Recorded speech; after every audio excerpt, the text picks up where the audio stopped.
What a play after play after play. And he's got a lot of room to run, and she is taking over. Jones, that's the greatest conference in the country is showing out tonight, gentlemen.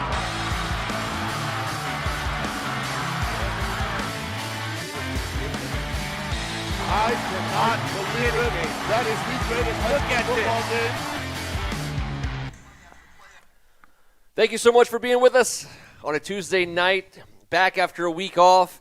Not really a week off. We actually have some amazing high school basketball that we called for the last few weeks, or 2 weeks, which is just the joy of joys. We can talk a little bit more about that later. This is the WCAC Spectacular. It's Tuesday night.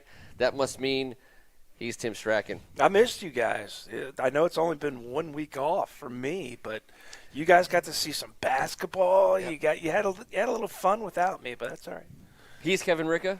I wish I could say I was missing you out there on the court, T, and I was calling the game, but it was nice to be distracted. Nice to have some seasoning coming from the WCAC to do 9 of the 10 top teams in the country, along with 2 WCAC teams. That was awesome. Going from 10 weeks on the couch, or 10 months on the couch, to 10 games in a row. Unreal. What an experience. I am Ken Marangolo, and we are excited to talk about some WCAC, and we'll start with a little segment we call Around the League. Brought to you by Lido Pizza. Thank you to our sponsors at Lido.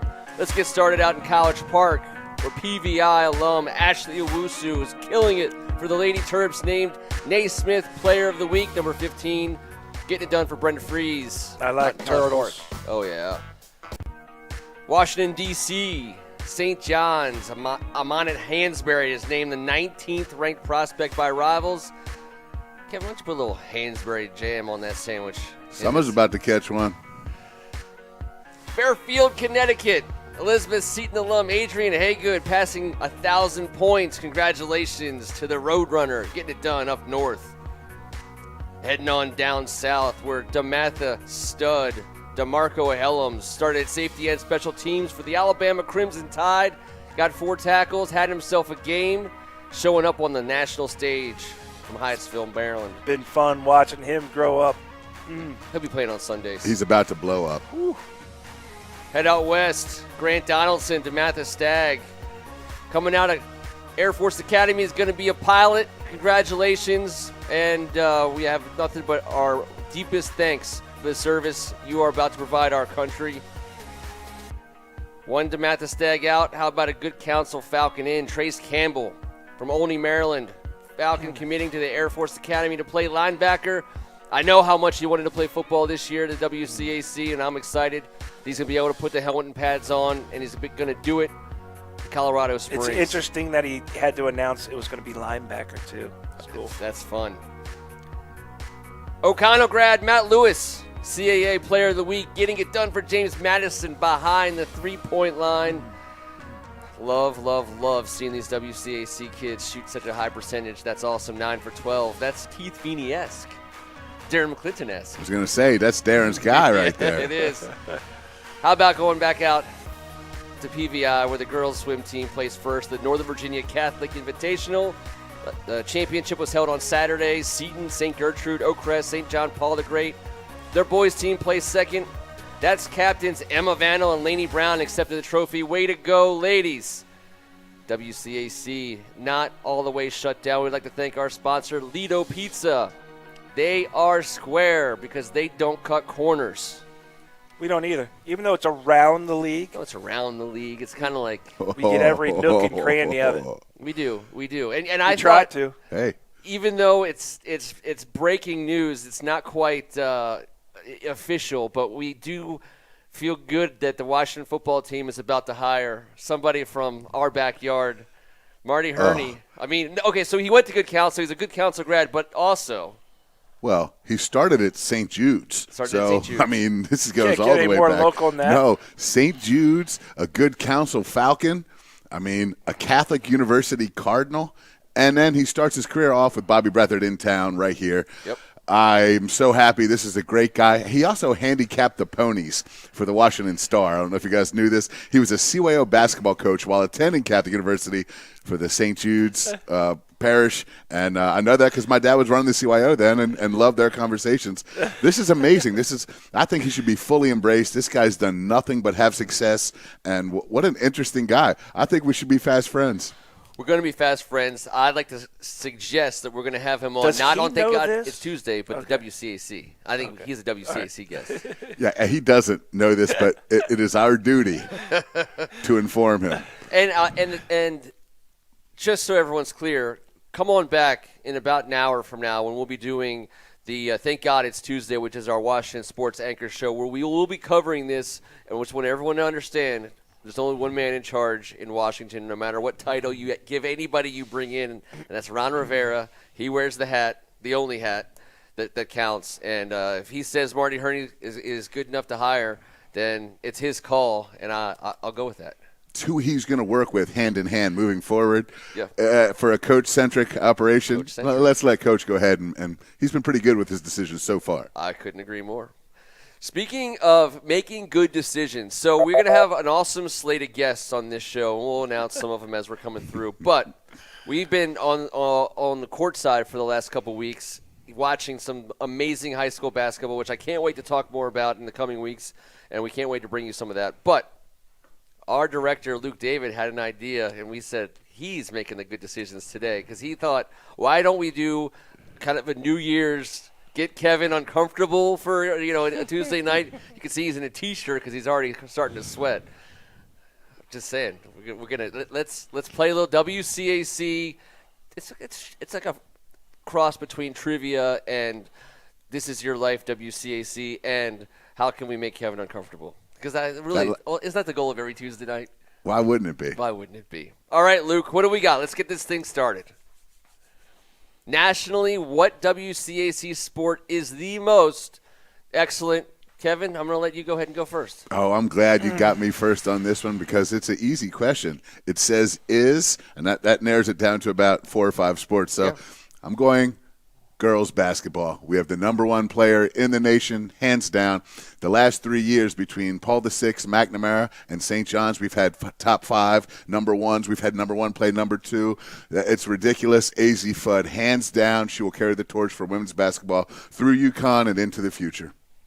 And not to mention the defending WCAC Lady Champions, of course, of Bishop McNamara Mustangs. T, I'm going to go ahead and bet real fast, bet second, and that is it's going to be football for me. Last year, beginning of the season, I think we had 5 of the top 20 teams. 4? We had 4.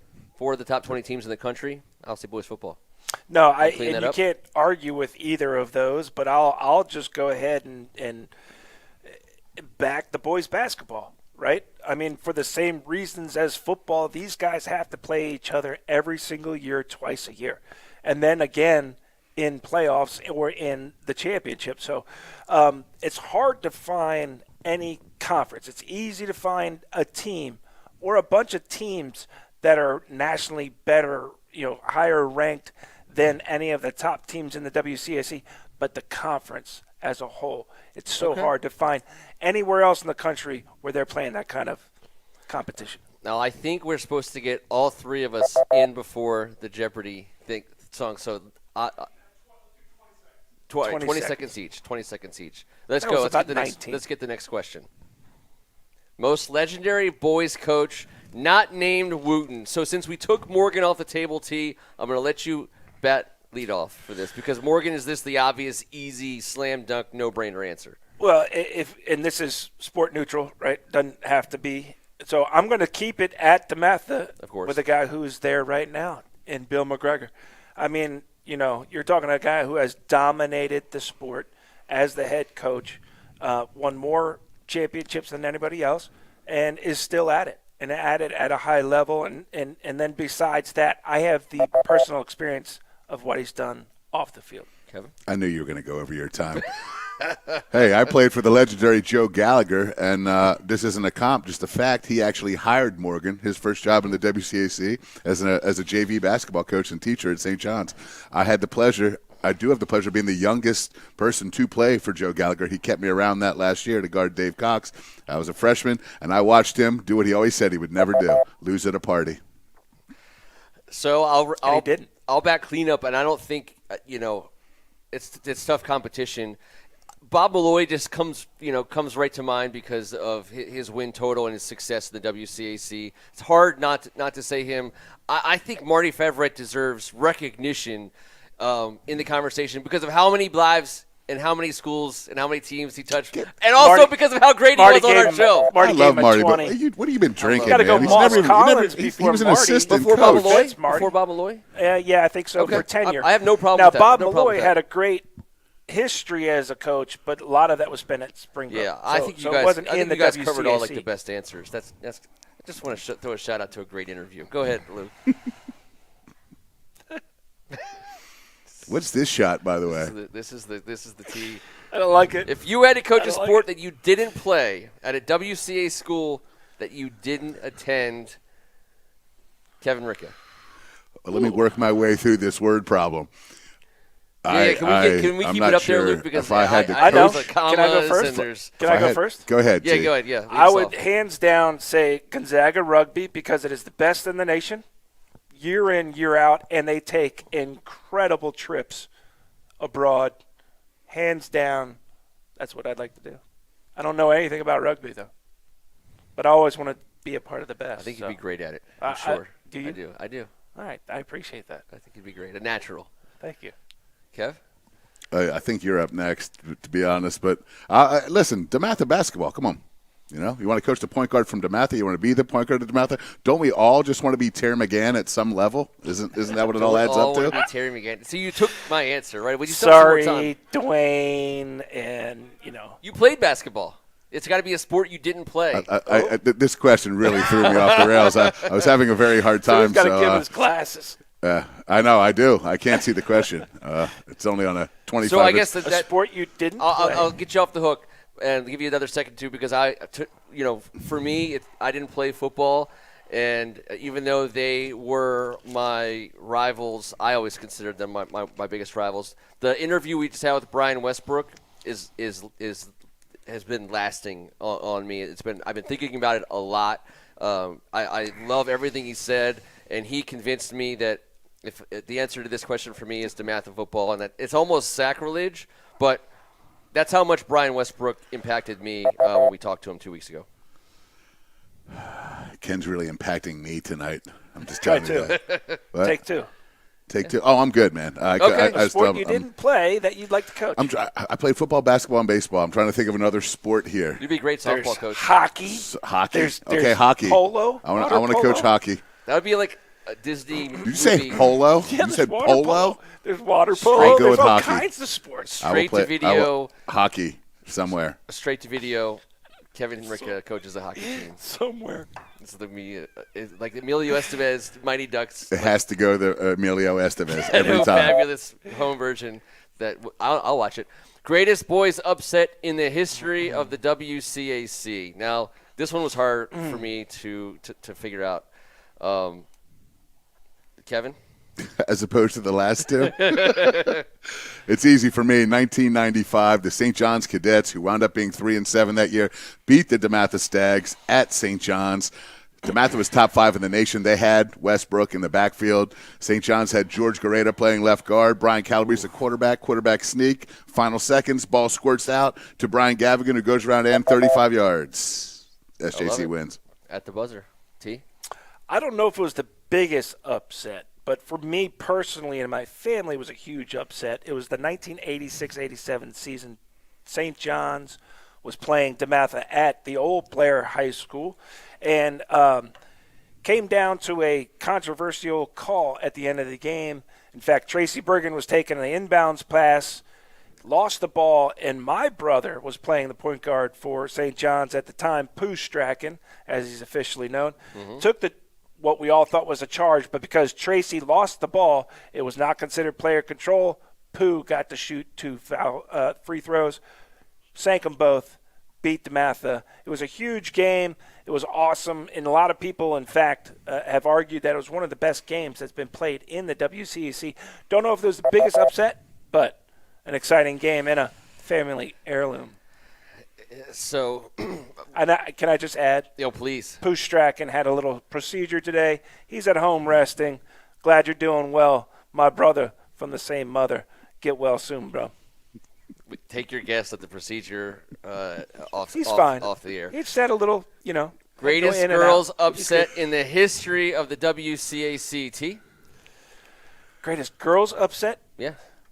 I didn't know we had to have come up with two. I mean, you got one? If you don't have one, you don't have one. No, I don't. Not off the top of my head. You have one, Kev? Not exactly, Ken. I thought you were in charge of but this. If you have some, write it in. Well, to be fair, listen, 1994 is when it started. Yep. That was the year I graduated. So, following my sisters and everything, and it's an amazing league, but we don't go back. These stories weren't told in history until our senior year, essentially. And we're telling those stories now. And exactly. So when I thought about this question, I thought about last year. In the year when I really thought it was a two-team conference in St. John's and McNamara. You had AZ Fudd coming back from injury, and you had Frank Oliver putting a pretty darn good Mustang team on the floor on a night-in, night-out basis.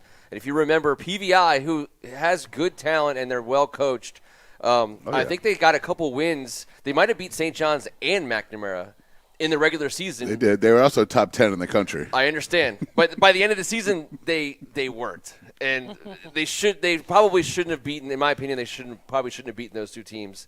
And they did. Hats off to Scott Allen and that whole program. I'll just say, anytime AZ Fudd doesn't score on offense, that's the biggest upset in the women's side as of the last year. Greatest multi-sport athlete in your class besides yourself. So we're all 94, so you better be racing to find that example. I think, Tori Tillman at McNamara comes to mind right away. Go ahead. Come on. Can I go first? Please, do it. Terrence Wilkins, Bishop O'Connell, NFL punt returner after his career at UVA, stud point guard for the basketball team, played against him all in grade school. Great dude, great guy. Haven't seen him in years, but he was a ball of energy, a tremendous football and basketball player in the league. T? At the age of 45 now, he still may be the best athlete I've ever known. Cordell Smith was my classmate at DeMatha. I played basketball, played football, track, went to NC State as a running back, ended up becoming almost a finalist for the Olympics. 4x100, right? No, in the pole vault. Okay. He did the decathlon for a while, right.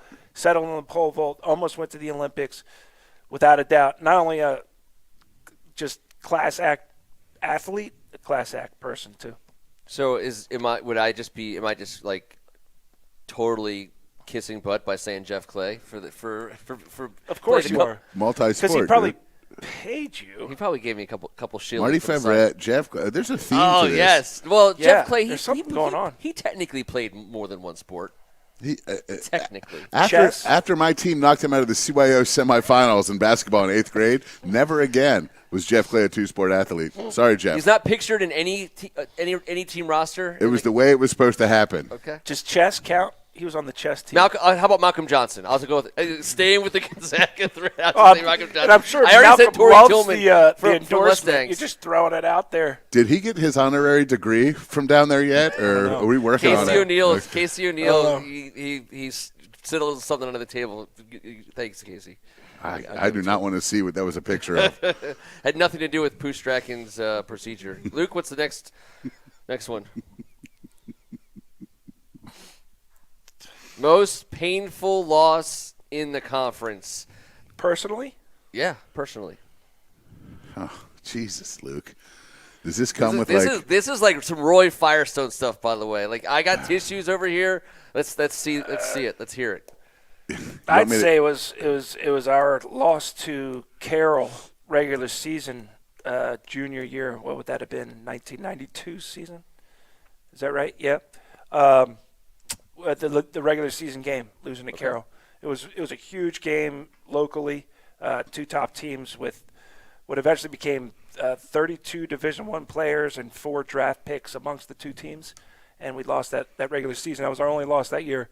We ended up beating them in the championship. We could have gone undefeated if we did that. That one still hurts. Are we not getting buzzers anymore? That was 18 and a half Yeah, there seconds. it is. I was waiting on it for so long. Just do it again now for mine. What do you got? Come on, Kev. Let's just Ken, I got to sit here and look directly into this camera that's like sophomore year. not only did we lose to this guy over here in the final play of the game in the championship in football, but we did the same thing. Dwayne Simpkins, once again, Vaughn Jones, buzzer beater, losing basketball in the finals. I'm still dealing with both of them. So happy I get to get out of the house on a Tuesday night to come here and discuss that along with T-Bird, which makes it even better. Yeah, it's great. So mine's easy. Senior year, O'Connell. We're up 2-0 against a nationally ranked team. Oh, I'm sorry. We're up 1-0 against a nationally ranked team in the last 3 minutes of the game.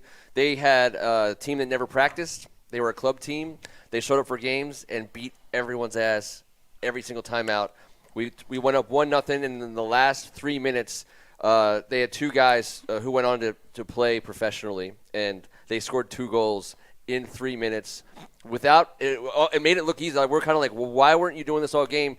It took everything we had to go up 1-0. In the last 3 minutes, these two guys just said, okay, we're not gonna lose today, and that would have been like the biggest win of my career at McNamara, and it was stolen from us by 2 amazingly gifted future professional soccer players, and it sucked. And I'll tell you what, losing to O'Connell, no fun.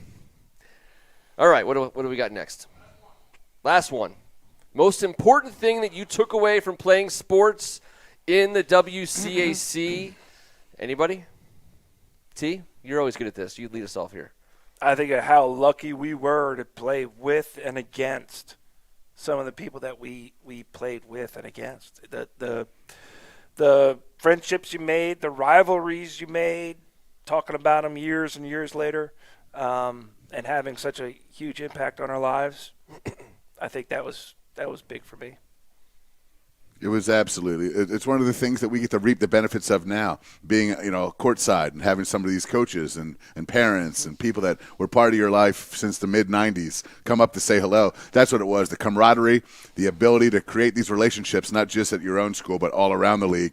Meeting other head coaches, and my dad would befriend Tom Clark and his wife, the similarities that our families had in day-by-day life. I played for a family. We ate food and paid our bills because my mom and dad raised us and taught and coached. It was very cool to meet other people that did the same thing at other schools and realize that we're all very similar, just doing it in different places. And that's the thing that I really embraced the most, all the relationships, the people we played against, and the families.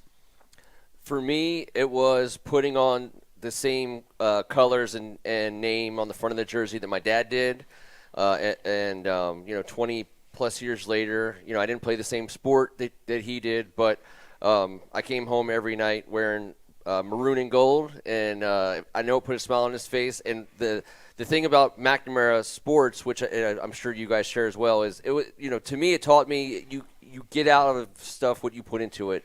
And my dad never asked me to be the best player at anything. He just said, he would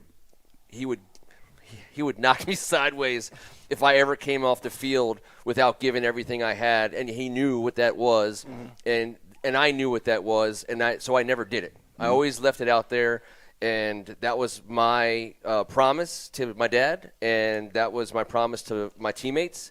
And that was the lesson of a lifetime, to walk away from 4 years of representing the same school that my dad played for and doing it what I hope was the right way. Even though I wasn't the best player on the field, I wanted to be the best teammate, and I wanted to live up to, what was being asked of me, which was, don't quit for not for a single second.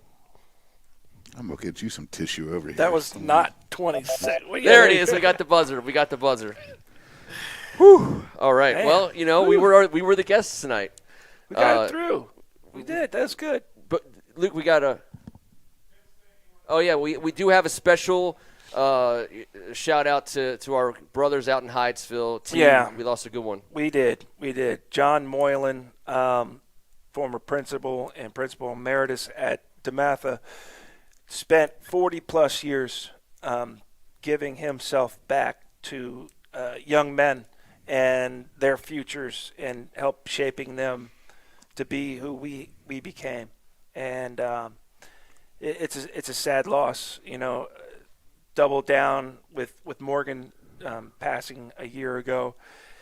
It's been tough, especially in a time like this that we've been going through. But to Joan and the Moylan family, and on behalf of these two guys, our condolences to you, our prayers to you, and for all the guys that went through DeMatha and who were touched by John Moylan.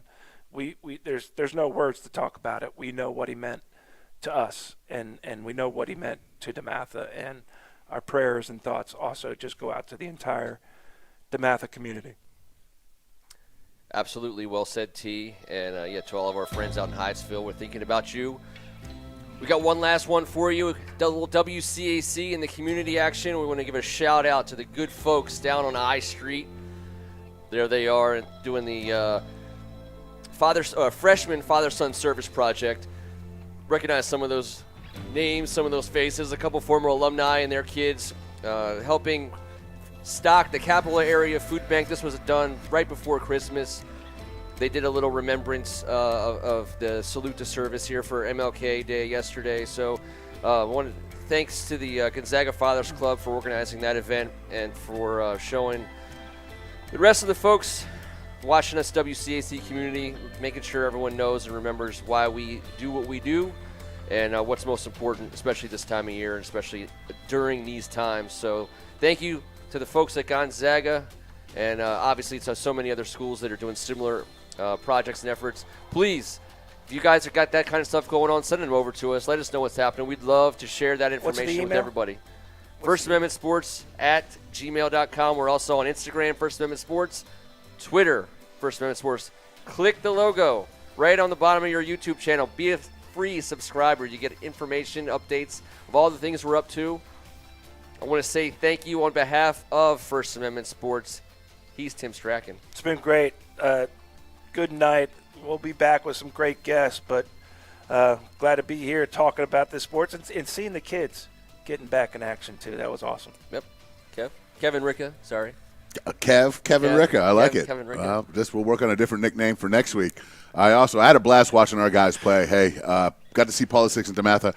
I know it's terrible for everybody else. It doesn't make any sense. Just got to see some live action, but it's awesome talking about these guys every week. And please send us all your information. We can't wait to put a shine on anyone from this conference. Until next Tuesday night, I'm Ken Marangolo. Thank you to Luke, David, and Victor Maddox and all the good, fine folks at MMD. And to our special guest tonight, us. This was the WCAC Spectacular. We'll see you next Tuesday night. Thanks, guys.